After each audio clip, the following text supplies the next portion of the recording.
Planning tracking with Altus using artificial intelligence webinar for our April 2025 one. Next, please, Ben.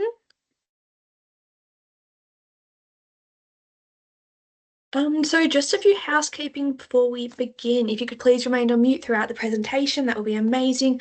Unless you did have a question, you can use the raise your hand tool or the chat function. This session is also being recorded and will be sent out to you afterwards. Next, please, Ben. All right, so today we have Ryan and Ben. Ben's new here, so I'm going to pass you over to Ben for him to introduce himself a little bit. All right, thank you, Ben. Thank you, Ellie, and hello all. My name's Ben Cousins. I'm a success lead with Sensei, and I've been helping Sensei customers for over 10 years, finding success themselves, often focusing on the financial processes to help enable organizations to be better at managing the work management processes that they do.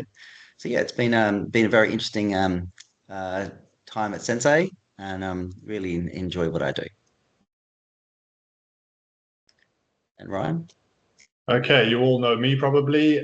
What you don't know is Ben has been here for a long time, so I'm going to support him in this. And Ben is actually the one who's done a lot of technical work behind some of the things I've had the pleasure of demoing. So good to see Ben on the front of this.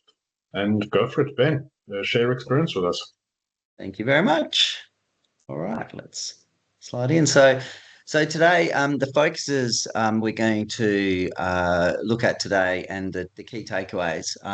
Really, this has been driven from a lot of questions that we get from customers about the end-to-end financial processes that we deal with in work management. So we're really going to talk about that sort of full cycle. A lot of it is covered in the Altus application and the tools that we've used over the years, and some of them really are additions too. There's the foundational PPM work, and then there's those additional sort of financial processes that do support that PPM work. Some of those project top-down budgeting and looking at where money is going to be spent and planning how that money is spent outside of projects. So starting even before the projects are conceived, for example. Then also looking at key project forecasting. That's one of the areas we're going to sort of look at today around forecasting and tracking, where we really feel there's some leverage with AI and also with financial reconciliation. So these are sort of the key areas we're going to be looking at and talking through today. All right, and we have got a little bit of a poll for you guys. So Ellie is going to kick off a poll for us, and please jump in and respond as you see fit. Really, we wanted to we often hear challenges from our customers. How should we do X? How can we manage this type of data? Things like the granularity, financial granularity conundrum that we often get hit with project financials and work management financials. So really, some of the key ones we get told about a lot and get asked about is the source of truth. Understanding what's the source of truth for financial data in the PPM space. Actual cost reconciliation, really heavy impact, often very time consuming. Getting access to the right data, so getting access to, say, actuals or even starting to process things like invoices and things like that, and then a lot of double handling. So there's a lot of processes. Ben, that's actually, interestingly, getting access to data. I don't know if you can see the results. So Ellie's launched it, 0% getting access to data. This is not what I expected, but split evenly between double handling and source of truth, 37% each. So quite an interesting result there. It is. I think double handling is often the biggest one. When we're looking at the financial tracking and management, there's so much information, and often having to receive an invoice and then work out how to process that, getting that data back sometimes from finance. Being able to speed up some of those processes, I think, is a real value add, and I think that's something you guys are going to see today that will offer some benefits in that space. So that's really interesting on the polls there. Yeah. So if there's any others that the people think are really key. Feel free to punch them into the chat as well. Other areas that you think are biggest pain points for you around financial management. It'd be really good to see all of your thoughts. All right.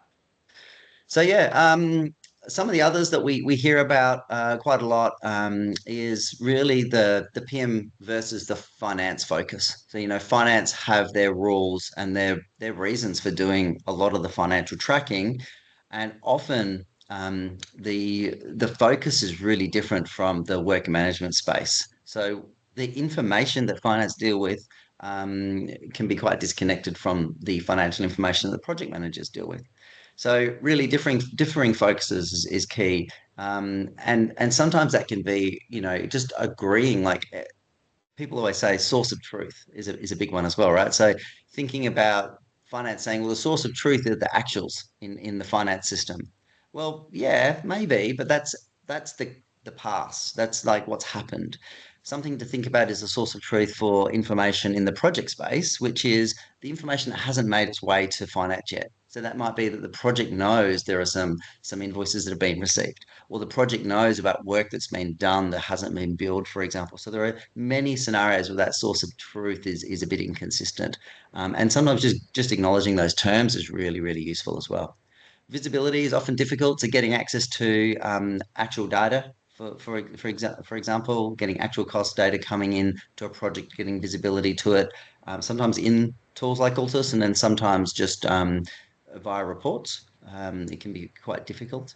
The biggest one that I sort of find is the one that seems to raise its head the most, and that could be a lot to do with integration. I do get involved in a lot of integration type work and mapping of data, but it's the granularity. So it's very difficult to get the granularity between the two areas. It's something we hear a lot, and that's that PM versus finance. So if you think about it, finance tends to track information from a financial category point of view. So they'll have lots of costs, lots of forecasts from a financial category, but that's very general. A project for that one particular financial category may really, really have many, many forecast items planned for that same financial category. So the project has a much finer granularity of the information, the financial information, than the finance team does. So that's something really that we find is a common scenario. And if we can solve the granularity problem, that's actually when we start to really see valuable data come into tools like Altus for financial management. There are areas and there are ways to do that. We'll talk a little bit about that in the future. And the reason one of the demos I've put together today is really trying to solve that problem where there aren't tools at the moment to help us with that, where we don't have that granularity connection. And the other one here, double handling. So saving time, having to punch numbers in twice, having to get a document and then enter the numbers into Altus, for example, and then maybe eventually getting those actual costs in a different way when they've been entered into the finance system. So that's a big hassle. So also reducing error. So, not having somebody type data in is really important as well. So that's something we can talk about today too. All right, so moving on, thinking about the sort of the end-to-end financial process. So here is what we've put together as a high-level financial cycle that we often see. Now, a lot of these are addressed in Altus and in many work management and portfolio management systems, and some areas aren't. And that's really where we tend to build out other areas, and that's sort of one of my focuses that I have a lot is building out areas of Altus where we're extending Altus to do more of that broader business process and not just the work management side of things. So really starting at the very top, organizational budgets is a big one that we really get asked a lot about. So how can we understand better and plan better the top level budgets or the organizational budgets that we're going to use for maybe a capital plan or the next financial year? And how do we plan or break those budgets down? And how do we get visibility and understanding of what they are and what work's assigned to them? So that's a key part of the process here. The next one is the demand and estimate. So that's thinking around, the proposal model. Having proposals and building out the proposals to help us estimate what work is involved in delivering that project if that proposal moves forwards. What sort of labor costs might we see, and then also what other costs might we see. So that demand and estimate is that really next big step in the cycle, as most of you probably aware. Now, we've marked an AI next to some of these. Why have we done that? Well, ultimately, these are the areas that we see a real opportunity for AI to support this process and reduce errors. Reduce the time people spend and just help move these areas forwards more swiftly with more accuracy. So that's really what we're seeing here, is putting AI against the areas that we think there is opportunity to really develop those processes and leverage AI to help us execute better and faster and more accurately. So the next step in the process is that prioritize and select. Big AI area as well. Altus has just recently received a new prioritization feature that many of you would have seen if you're on the GA release. That is going to have a very strong AI focus. So the first release is not AI at the moment. That is really the key focus, is to make that AI enabled, to help us really prioritize and select the work that we need to do across the portfolio. So you'll see a lot in that space over the rest of this year for sure. And then distributing budgets. So that's really the next one. So once we've identified, what is it we want to do, how do we distribute the budgets to that work, to those projects accurately? So this is not defining the budgets and mapping them into projects. This is actually distributing them. So how much budget is going to project A or project B or portfolio A. So that's the next step in the cycle. That's an area that I do a lot of work around, typically with our customers. Then the next one is that once the project's up and running, so forecasting the project in more detail, moving forwards with the resource planning and the cost planning for projects. AI would definitely play a big part in that. Thinking about the machine learning type of things, looking at previous projects of similar size and capability or similar effort, similar resourcing. So being able to look at what's happened in the past and leverage that information to help forecast those future projects, aligning to the learnings that we have. And we have so much rich data in our projects. Many projects fail, many projects succeed, but being able to look at that data and convert that into tangible future modeling is a big opportunity for AI there as well. The next one, track and reconcile. So tracking project progress, how are we tracking financially with projects, cost management, receiving invoices, tracking actuals, those sorts of actions. Big opportunity there for AI as well. Being able to sidestep that granularity conundrum that we talked about. And I come up with options or suggestions to the project members to say, we think that this cost may be associated to this particular forecast. So being able to help drive that forwards within the project in execution. And then finally, before we get back to the cycle and restart it, the evaluate progress of the portfolio of work, and then optimizing that portfolio to ensure that you're actually delivering the right work and prioritizing work again for that next cycle. So we think there will definitely be opportunities there for AI. So yeah, that's sort of our thinking around where the focuses will be and where the biggest opportunities are in that financial cycle. Today, I'm going to be focusing on this one section, track and reconcile. That's an area that's often needed a lot of sort of work in the past. How do we reconcile the costs in a project? How do we bring in actual cost data, that sort of stuff? So I'm going to I'm going to show you a bit of a demo we've put together using some available AI features now. There are heaps of different AI models out there and different options. Often people feel like it can be quite complicated. It doesn't have to be. There are some out-of-the-box AI tools available ready to use and functions on the Power Platform. And I've used one of those today to showcase how we can start to leverage that information, speed up that mapping of data and double handling and things like that, and risk of errors. So that's where we're going to focus on the session today. All right. The thing I wanted to talk about, and the problem that I think the solution is touching on today, is a bit about the granularity conundrum. I've talked a bit about that. I just want to touch on what that is again. I won't spend too much time on it. But ultimately, we see that the financial systems, things like actual costs and things like that, are very high level. They don't have much detail. Costs that you see in a finance system are usually coming in from a vendor or a supplier. They've usually got a category against them, but there isn't much more to deal with.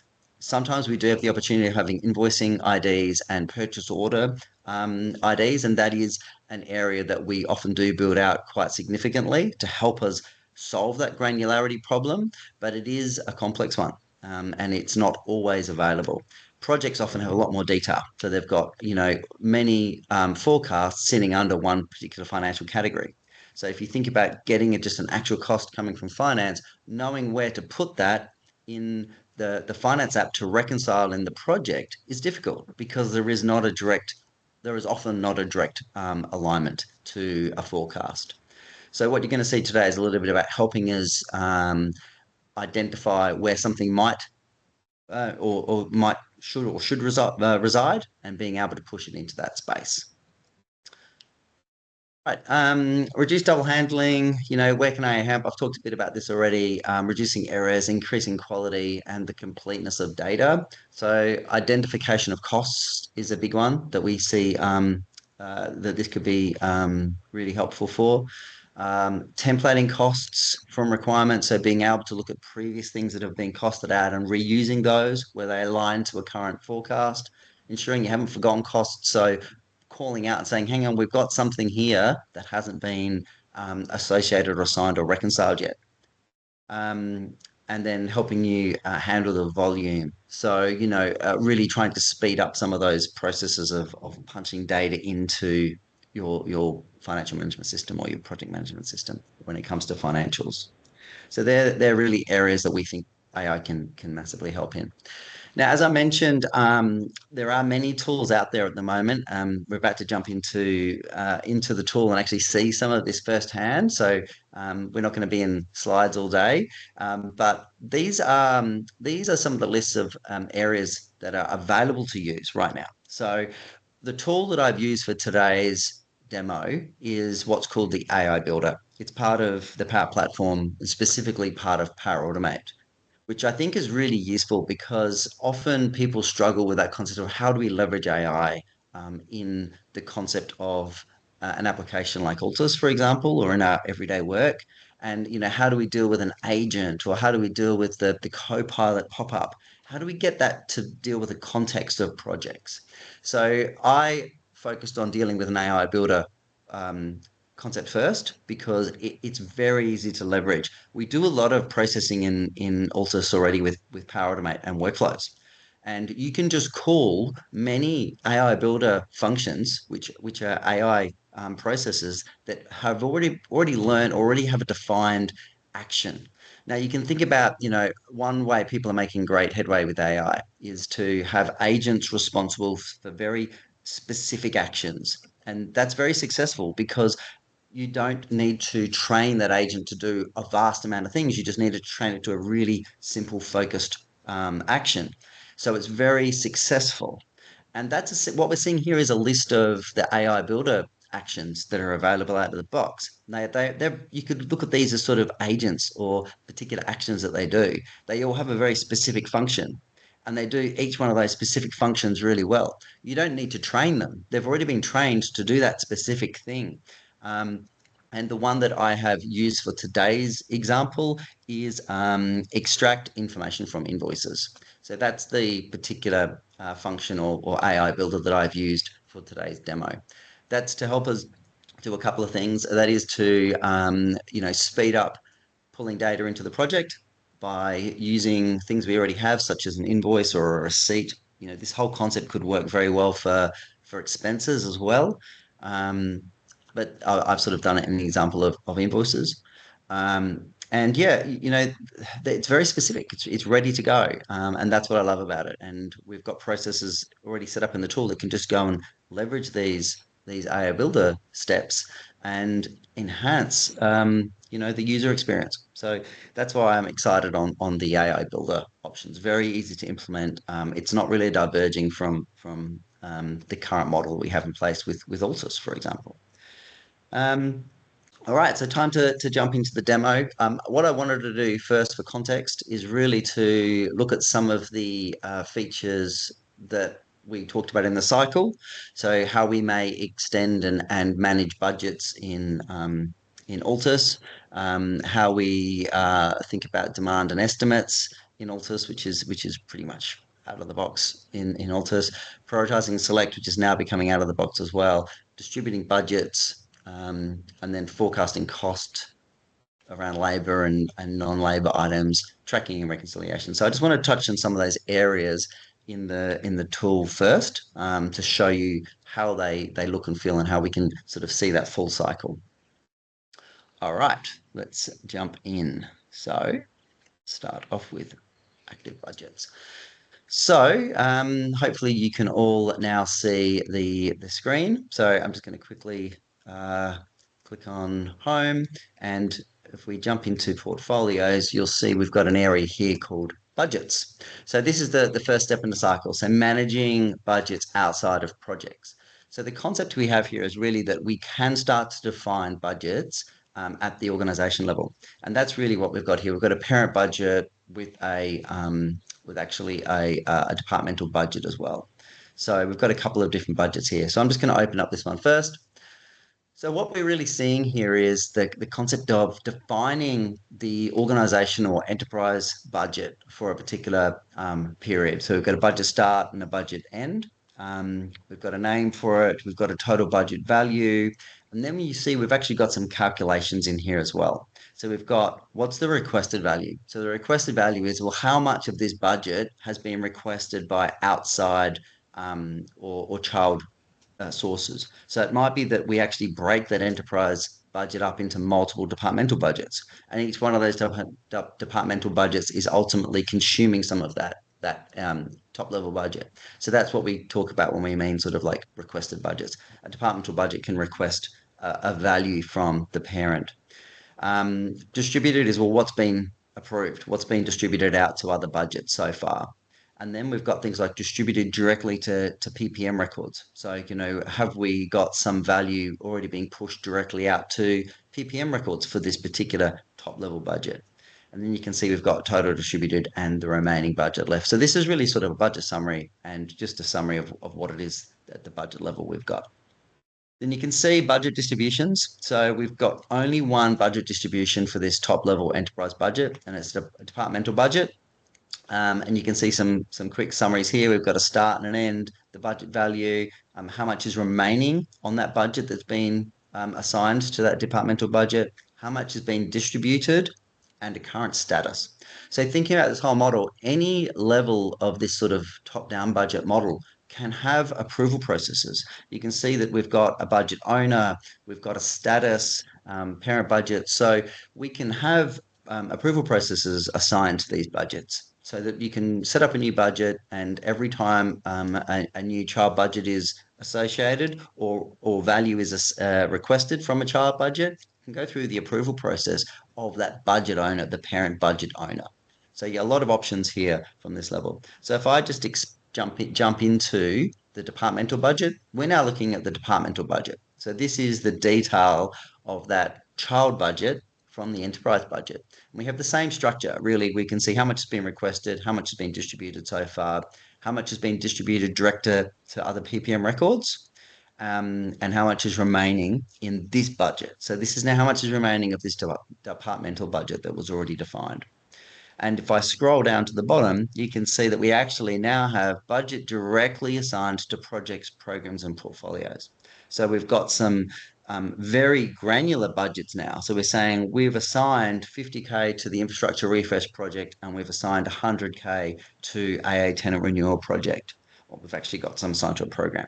So yeah, you can really start to see how valuable this transparency is. You're getting full transparency and traceability from the top level budget right down into those projects. So if I just jump even further down, let's jump into this particular budget assignment. So you can see this is the project. We can put other details in like funding sources and cost categories, things like that. But this is an assignment directly to the project. So I'm going to now jump into this particular project. Just going to jump into financials. And so now I'm in the project record. So you can see how easy we can traverse down the chain from that budget association at the top. And what we're seeing as a summary at the top of the project here is really the summary of the budget. Okay, so normally we would just have the finance app, and the finance app can have its own budget records, but they're very granular. They're about what's this project going to spend from a budgeting point of view? What's the breakdown? What we're seeing here is you can see, well, actually, we've got $100,000 assigned to this project. So that's the approved budget for this project from that departmental budget. Now you can see we've actually got some budget set up in the project, and you can see, well, actually so far we've got 26,000 budgeted in the project. So we've got 100,000 available. We've budgeted 26,000 so far, but we've still got 74,000 of budgets to set up in the project. So it just helps the PM or the financial control of the project understand where we're at from a financial budgeting point of view in here. And as I said, it's driven, some of these sums are driven from the financial app itself in Altus. It's being rolled up and then tracking. So we can really get that full traceability up and down, as I mentioned before. So really that's sort of how we often extend the Altus solution to deal with those additional budget layers and levels of budget in the work management process. So it's really fundamental to help us get that overarching understanding. Often we are constrained to just dealing with budgets in the projects, and that's not necessarily always the case, especially in governments, some with treasury budget assignments and things like that. So this is how we approach budgets. A lot of this is actually coming to Altus in the future. It's on the roadmap at the moment to enable to manage budgets in Altus outside of projects. So that a lot of that is coming to Altus in the future. But we also do it quite custom sometimes for customers who need to have specific budget management processes embedded into Altus. All right, so the next section around the cycle is really that forecasting. So a lot of this is quite common and you've seen before. So I'm just going to jump into right, I'll find it, project information, proposals. So now looking at project proposals. So moving through the cycle, we know the next step of the cycle is that project proposal. Now, I won't spend too much time in this. You're probably all very, very familiar. But the key with project proposals are that we can start to build out the resource plan for our projects. Now, often people think, well, how is that relevant to the financial cycle? Well, the resourcing for proposals is the starting point to understand the resource costs for the work we want to execute. So as we start to build out the resource plan for a very high level piece of work that might be happening, we don't know much about it. We just have some high level details around what we want to achieve with this particular piece of work. So we've got a business case, some high level costings, etc. But then when we jump into the resource plan, we can start to look at, well, what are the resourcing needs that we think are going to drive this piece of work successfully forward? Now, this is the starting point, as I mentioned, because as soon as we push this through to the selection stage, it creates the project record. And from the project record, all of those resourcing demand definitions flow through into the finance app. So we can start to automate the process of planning our resources. As long as our resources have rates assigned to them, we start to build out the labor costs for the project. So that's really why I think it's important to think about the proposal as sort of a key part of that, analysing the work that we need to do and deciding what's important to do and understanding the costs involved in that. So yeah, we're seeing costs come through, and I think you'll see here we've got new information to import. So that's because I did update the resource plan for that project, and you can see now, if I was to click data, you can see I've actually got resource forecasts to import. So we've got some more resourcing that's happened on the project. Therefore, we can import the resourcing calculations to show us the actual labor costs that are going to be included in this. But obviously, there are other costs. So there's a training cost. We can plan training that's a non-labor cost as well in this project plan or in this proposal for selection. So that's really that second stage of the planning cycle. The prioritize and select stage is really the next stage where we start to look at all of those proposals and projects that are available for selection. And if I jump in here, I'll just check that I've actually got that. We've now got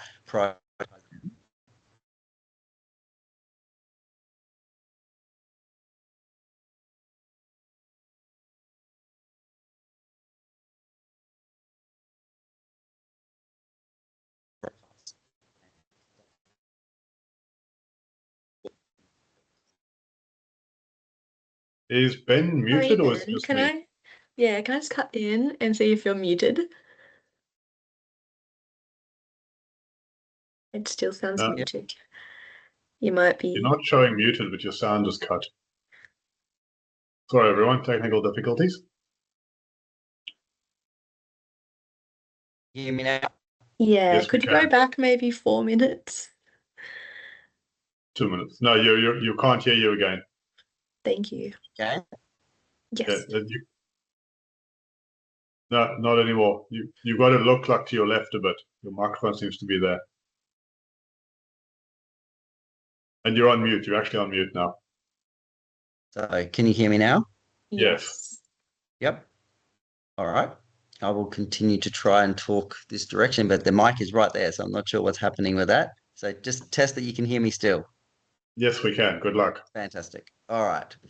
So I was just saying that the next step in that life cycle process that I talked about before is the prioritize and select. So with prioritize and select, what we're really doing is starting to look at the opportunities for work to complete as part of this budget cycle, for example.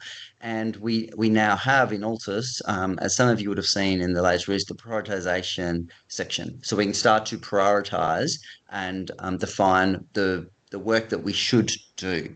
So that's rounding out that cycle of how do we decide what work to do.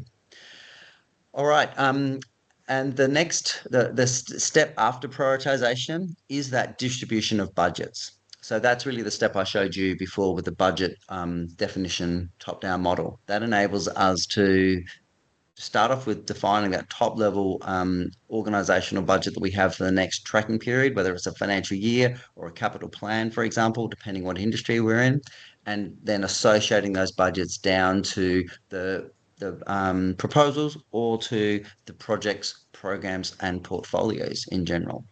So that was that second section. So what I want to now do is move into the execution stage. So once we start to move into our project, the execution stage of the project, where we start to really build out the cost plan a lot more, and looking at labor costs, non-labor costs, and start to track things like spend. We're actually starting to spend money, and we have to deal with things like invoicing, things like purchase order requests, and invoices, etc. Those sorts of keys. So I'm going to jump into. Got a few different environments open today with different features in them. So please bear with me while I switch between the different environments. So I'm looking for.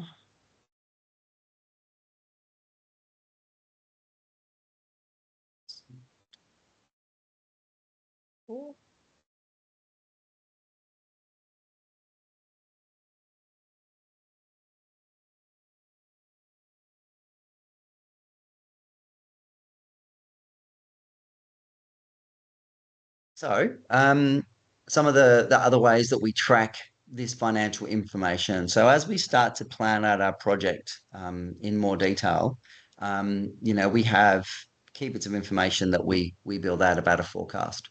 So I'm just going to open up this particular forecast, and you can see we've got other attributes built into this particular forecast. So things like a purchase order number and a PO amount, funding sources, and that top level financial category that I talked about, which is often the granularity conundrum that we have to deal with, in that, the project knows a lot more about this forecast than just the financial category.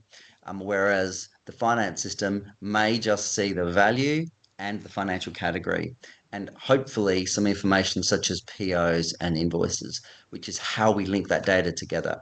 So once again, that's one of the common scenarios that we do, is we build out ways for organizations to do PO requests so that the forecasts in Altus actually do have a foundational link back to an attribute in the finance tool. And that attribute in the finance tool is ultimately the invoice.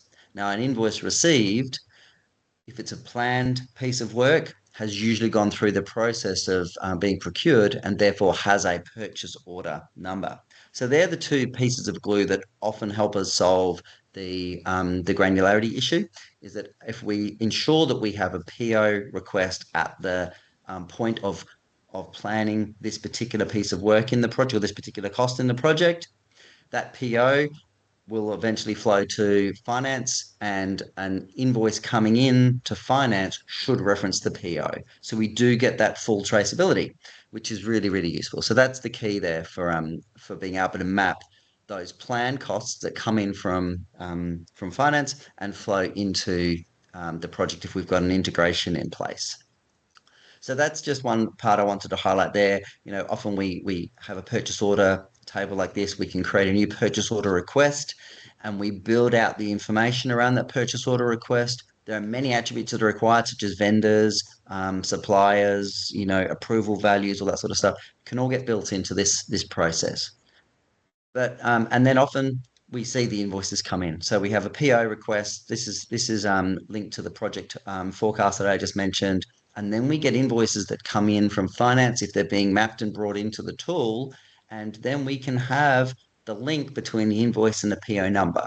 So this is showing how we can create that granularity, the correct granularity, meaning that we know that this specific invoice that's come in, or this actual cost, can map directly to a specific forecast in the project. So if I jump back into the project again, you can see that we've got a specific forecast with a PO. Therefore, we know the PO, therefore we know the invoice, so we can understand the actual costs that flow into the project for this particular plan, or this forecast. So that's really key. And that's one of the very common things we do when we start to deal with the really mature organizations that do need to have very strong governance between that actual cost mapping into proper forecasts in projects, not just high level actual costs by category. So that's often how we solve the granularity conundrum, as I mentioned. But there are scenarios where we don't have the opportunity of that granularity. We don't plan the cost as such, or maybe it's more around the expenses of the project, where the things are, we do have a big budget for expenses, but we don't necessarily have a PO for it. Therefore, we don't really have a way of knowing where that should go when it comes to acknowledging it in the project. Or it might be that the project actually receives the invoice or the receipt first. So finance doesn't even know about it yet, right? So that's that sort of source of truth, and the different mindset that we talked about, having to be able to deal with that. So that's what we're going to jump into next, and I'm going to show you how we can manage that with the small demo that I've put together. So let me just check that I'm in the right one. Drop down budgets. I am. So how can we deal with that in a project itself?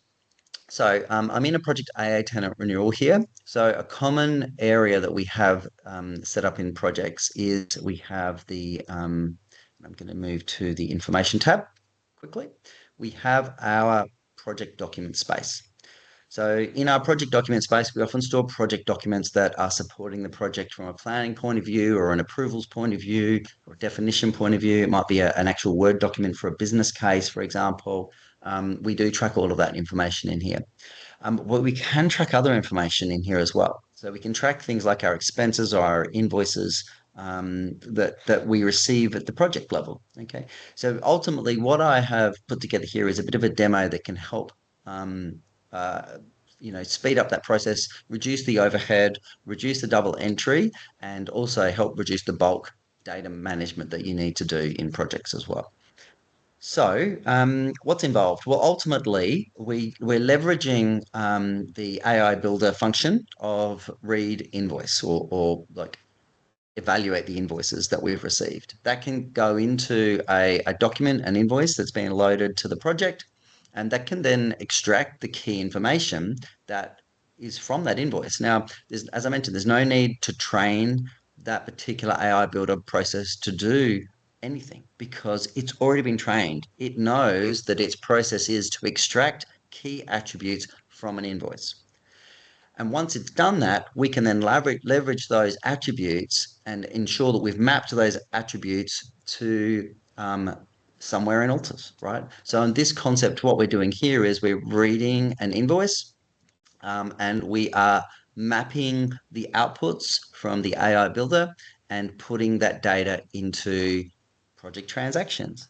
Now, to start with, they are what I would class as orphaned transactions. They don't really belong anywhere. They wouldn't even show up in the finance app, right? They're not visible because they're just transactions that have been imported by AI. Now, we all know that AI is not a person. It makes decisions that it thinks is the right decisions to make. And every step along the way, there should be some audit check by a human to say, yeah, that's good. That's what I wanted to do. You've saved me the time in doing it, and you've come up with the right answer. And yes, I want to do that, right?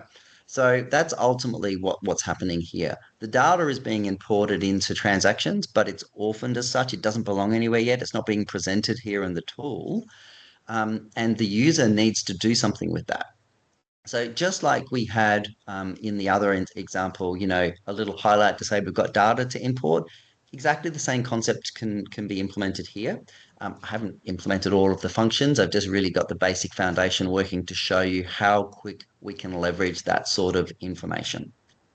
So what I've done, I've just added a button into the project quickly. So assign invoices. So how would I bother doing that? So if I have come into the project and I've uploaded some invoices into the project folder for evaluation, the AI builder reads that and says, okay, I've got a new invoice. I'm going to process it. I've captured all the data out of it and I've created some transactions that support the data from that invoice. Now it's time for me as a financial manager of a project or a project manager to do something with that. So that could just pop up automatically. So you could have this show as soon as there were any orphaned transactions ready to be processed. This panel that you're about to see could just pop up automatically. So every time you jump into the project, there's something to do. You can see it and you can process it. That's one option we've got. So I'm going to jump back into financials and I'm just going to click my assign invoices tab. So what we're seeing here is really a hybrid. Now, it might look a little bit like sort of a co-pilot view, and that was the purpose, to sort of keep the context similar, but it's very defined in what we're seeing. So we're really just seeing a bit of a snapshot or a pane to additional project information that needs some actioning, okay? And what we're seeing here, we're seeing two transactions that have been highlighted. These two transactions have come from the invoices I set. So you can see if I jump back to invoices quickly and jump in here, I've actually loaded this too. I've got a flight invoice for a Jetstar flight, and I've got an invoice for an audio supply company for some presentation work that's happening. So there's two invoices I've submitted, and they're actually showing up here in this Altus AI imports view. This is just letting us say, okay, we've got some transactions we need to move or process. You could do something with to actually have that flow into the project and start to log these to current forecasts in the project. Or if you maybe don't have a current forecast for this stuff because you hadn't planned this cost, maybe just create a new financial item for it so that we're actually presenting it into the tool. So the concept here is we've got some data. I've got a Jetstar transaction and another audio transaction. And look, if I wanted to say, look at this a bit more and understand what it was, okay, when did I upload that last week? What is it? I can click on view file and I can quickly access the invoice that was uploaded. So I can have a look at the data and go, okay, yeah, I know what that's for. I want to push that into a particular forecast. So the way we could do that is I can select one of these records, one of the orphan transactions or the transactions waiting to be processed that AI has extracted and identified as a transaction and has actually identified some metadata for it as well. So the key here is now that I can say, okay, now I've selected this one, I've got some options. I can load this into some financial items in my project. So I've got team travel costs. So for example, and actually here I can see, okay, I've got some budget remaining. So this team's travel cost financial item has got some budget remaining. It's got $18,000 remaining. So it's probably likely that I'd want to push that into here too, into this one. Additionally, I could actually say, do you know what? These are both costs that I want to push into this team travel costs. That one there isn't actually, so I'm just going to disconnect that. But I can also hide that little helper. But ultimately, what we're doing here is we're saying we want this particular invoice data that was extracted by AI from the invoice. I haven't had to enter it. I can validate the data by opening up and having a look at more detail. But I can say, actually, I want to push this into this particular financial item in my project. And I haven't actually set the push into the project here. This is really just a concept at the moment. But once I've decided that this is the correct financial item to move this invoice into, I can now assign it here to this financial item. So it's basically building a relationship now between the imported data from the invoice directly into the financial item itself.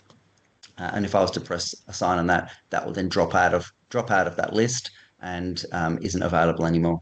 So I will, I'm not going to push it into the project, but what I will do is show you the upload process to let you see how that works.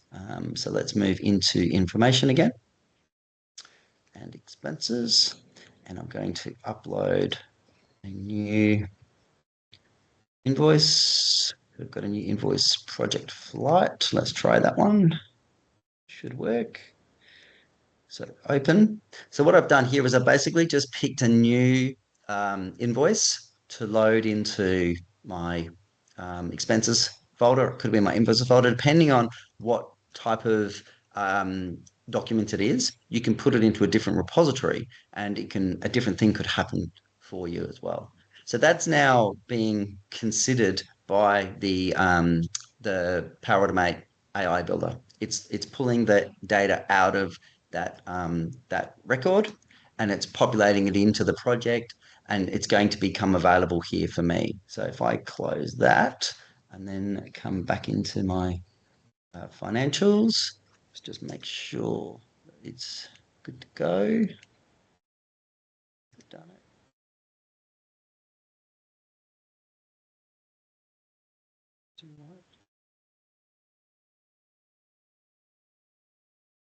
That's good. Looks like it has done the right thing. So let's refresh. And as I said, you may not sort of go ahead and upload everything and then go and process them straight away. You can upload those invoices and the system can process them for you. And as they become available to map out, that's when they can pop up in that right panel. So if I assign my invoices, yes, excellent. So we have got the second one come through. So there is the new Jetstar invoice that's come through. So it's read some data. It looks like it has read something slightly different. So there you go. AI, the first time has got the ABN in here. And this time, maybe it hasn't got the ABN specifically correct. So, it's not always going to give you everything 100%, which is why the process is about reviewing and understanding. You should really jump into this and start to look at the data and make sure that it's correct and that it is what you want to do before you go ahead and actually process it. So yeah, that was the concept. Yes, you can see we've got some new data that AI Builder has read and now is asking you to do something with it. Now, the logic that we have here, really could be extended any way you want, right? So you could start to look at different metadata for that imported invoice data and say, okay, well, that's a travel cost. So maybe that should get suggested to the travel budget or travel forecast. Or this was a construction piece, scaffolding invoice, right? So that should go into a financial item that is scaffolding. Now, that's really where the extra power comes in here, because the AI engines we can use to start to analyze the data in the invoice versus all of those financial items or forecasts in the project, and identify that it thinks the key financial item for this particular content is this one, is this forecast. It's a construction forecast versus a travel forecast. So I've only really gone through the first step, which is extracting using AI. But yeah, putting the logic in there is the next step or the next piece of the puzzle to start to streamline and give you the right information and ultimately learn as well. So the more it does that, the more it can learn about how uh, those costs can be assigned to the project. So really, just finally on that, before we jump into sort of maybe some more questions, is to think about where else could this be used? So the next plan of attack would be looking at things like actual costs that have come through. So in the project, we've got actual costs that are flowing into the project from a available actual costs point of view. I know a lot of the reconciliation process that a lot of you do. I've seen some of the people on the call, and I know this is the model you use, where you end up getting all of those costs coming in as one big bucket, and then you have to assign each one of those to a specific forecast manually in the finance app itself. So going in and reassigning the parent from a general bucket of actuals to the appropriate forecast. So the actuals are mapped to that forecast. So I think that would be the next step, is to start to think about, well, how else can we use the same sort of content? Let's look at all the actual transactions and give you, rather than just leaving it up to you to decide, giving you some options, some pre-canned ideas of where that data could go. Okay, so that's really where I think it should start going to next. All right. I just did a lot of talking. Have we got questions in the group that people would like to talk to?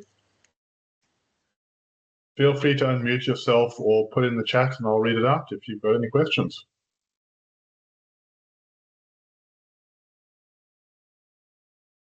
Stop sharing. Nothing so far. We've got about 5 minutes left, so maybe just move on and we'll do questions again at the end. We did have some pre-submitted ones we'll look at too. We do, true. So I can probably... There is a question that's coming from Chi about, is the purchase order feature available now? I would say that it can be, as in this will be put in as a specific enhancement for you, and it could be done now, yes. So what you've seen from Ben is real. Yeah, these are all these are all options that the things you've seen are either things that exist in Altus out of the box, or features that we've often implemented for customers. So if we were going to implement something for a customer, we would build it ourselves first to make sure that it's validated and it works. And what you've seen is some demos or some trials that we've set up to allow that. Now, to be honest, the purchase order model, I've never implemented it the same in any two organizations. Every time we go through the steps of understanding, well, what's the model for requesting a new purchase order within your organization? How do you want to do that in Altus from a UI point of view? And then where does the PO number come from, for example? Can Altus generate the PO number because your system can actually accept a text-based PO number and doesn't have to generate one itself? All of those scenarios change. And look, ultimately, that's why some of these functions don't exist in Altus out of the box, because we really do want to ensure that Altus is offering a general approach. As soon as something changes a lot and is done differently, there isn't value in adding that feature into the tool by default, because often what happens is, it isn't fit for purpose for everybody. And that's really what we want. We want to make sure that tools are fit for purpose for everybody. So that's often why some of these features you see would never become part of the out-of-the-box tool and might only be, part of an enhancement. So yeah, purchase orders, absolutely easy to implement. What's hard is deciding the rules behind it, who can create it, how does it get created, what are the rules for values, who generates the number, having that source of truth, getting that number back to finance, and then having finance generate an invoice or receive an invoice and ensuring that PO number is assigned to it to ensure that traceability. So yeah, good question.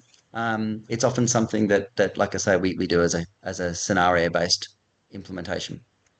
So 3 minutes left. Anyone else with any questions? We jump into the out of the box ones as well. Oops. So some of the questions we've had come through prior to the session. So is a solution commercially available? So that was very similar to one previously. So it can be. What you've seen today isn't all part of Altus. Some of it is and some of it isn't, but it could all be implemented if you wanted it. I'm keen to see how Altus can manage cost estimation, cost tracking, internal and external costs. Well, I think we pretty much showed that today.